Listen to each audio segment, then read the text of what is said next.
Hello. Initial grants of land from founders enabled monasteries to get started.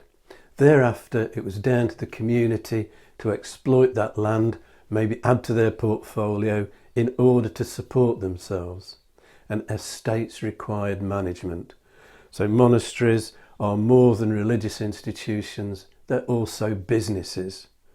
The medieval economy is predominantly agricultural, so chiefly we're talking about farming, but monasteries were also involved in exploiting whatever resources were available to them. That might be iron or lead or salt, perhaps stone quarries, either managing these enterprises directly or renting them out. Now, if you look at an Ordnance Survey map, you find lots of monastic connections in place names, villages, woods, mills and parishes with names like abbots or monks or priors attached to them. We think of Darley Abbey in Derby, Abbots Bromley in Staffordshire, Aston Abbots and Monks Risborough in Buckinghamshire, Monkland in Hereford, Monksgate, Sussex, Monkwood, Hampshire, Abbotsbury in Dorset, famous today for its swannery. That was begun by the Benedictine monks who farmed the birds for the table. Abbots Langley in Hertfordshire, Stoke Prior in Hereford and Worcester, Priors Norton in Gloucester. These names are pretty reliable indicators. Now, Grange may point to a monastic farm, but sometimes it can just be a fashionable name that's been adopted, so a little less reliable. But this is One Ash Grange near Monash in Derbyshire. Still a farmhouse, offers holiday accommodation as well, but originally set up by the Cistercian monks of Royston Abbey in South Yorkshire. And some of the outbuildings remain from that medieval period. This may have been a cold store, and we can see inside. And quite a lot of monastic estate buildings have survived. Among the most impressive are the great barns and the Dovecotes. Now, Dovecotes in the medieval period were a prerogative of the manorial lords. Ownership was controlled, possession was a status symbol, and they provided eggs, fresh meat and fertiliser. This is Kinwarton Dovecote in Warwickshire. This belonged to the Benedictines of Evesham Abbey. And this is Dunster Dovecote in Somerset. This belonged to Dunster Priory, a Benedictine outpost of Bath Abbey. The cylindrical shape accommodates a revolving ladder. It's set on pivots. This provides access to the nesting holes for the pigeon keeper, who was known as a culverer. And the mechanism looks rather cumbersome. It's called a potence, but it can be so finely balanced that these can be turned with a finger. This is Penmon Priory on Anglesey, belonged to an Augustinian priory. There are 1,000 nesting holes inside. So if you think 2 birds in each nesting hole who might have a clutch of 2, we could be looking at a dovecote that contained anything up to 4,000 birds. Now, monastic barns are often wrongly called tithe barns. Tithe barns were built to hold 1/10 of the produce of a single parish. They're usually quite small. Monastic barns were built as a central grain store for the entire produce of an estate, which might encompass several manors, and of necessity they needed to be large. Many of those that survive are now in the care of the National Trust or English Heritage.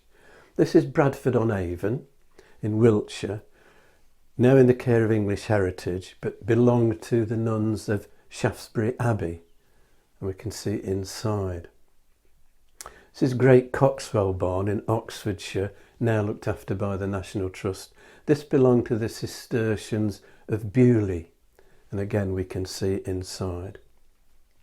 This is the crook-framed interior of Lee Court Barn in Worcester, which belonged to Pershore Abbey. This is Buckland Abbey Barn in Devon, and this is the crown post roof of Coggeshall Grange Barn, which belonged to the Cistercians of Coggeshall Abbey near Colchester in Essex, now in the care of the National Trust. And there are several private farms and manor houses that are wrapped around earlier monastic farm buildings. This is Place Farm, Tisbury in Wiltshire.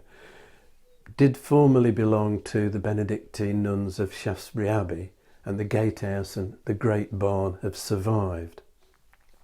The bureaucratic nature of monastic institutions means they left us lots of records, chronicles, cartularies and surveys, often very detailed, and give us information on how they managed their estates, how land was drained, woodland cleared, etc.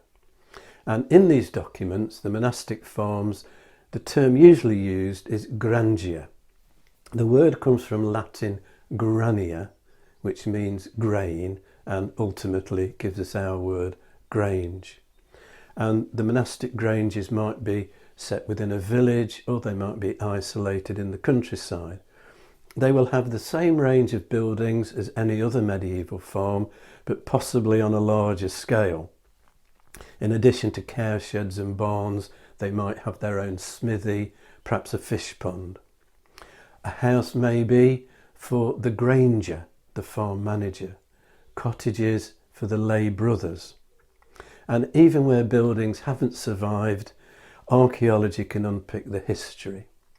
This is Royston Grange. It's near Ballydon in Derbyshire, and it belonged to Garendon Abbey. The land was given to Garendon Abbey in the mid-12th century by Adam of Hart Hill, and the site's been excavated by Sheffield University. And of the medieval grange, they identified one building as a dairy. It was bow-shaped, 54 feet by 38 feet, one end paved, a central hearth for warming milk to preserve it, and a separate parlour room with an oven. Now, this dairy had fallen out of use in the 14th century, and a series of drains dug beneath it showed that the site had simply become too waterlogged. The 14th century was a very wet century. Later in the 14th century, the farm at Royston was rented out rather than managed directly. And again, this is typical of what happens to monastic granges in this period. The impact of the Black Death means there is less peasant labour, so many farms that had been managed directly are now rented out. The present Royston Grange is late 18th, early 19th century, but it uses recycled stone from the medieval grange, and earthworks and platforms of buildings can be seen nearby. There's also a building that looks rather like a chapel. In fact, it's a pumping house, and it provided pneumatic power at one time for the drills operating in the nearby quarries. It needed a water supply, so it was set next to a spring, and the existence of that spring is probably why this area was occupied in the first place. Now, next time I'm going to look at how monastic activity helped to shape the landscape.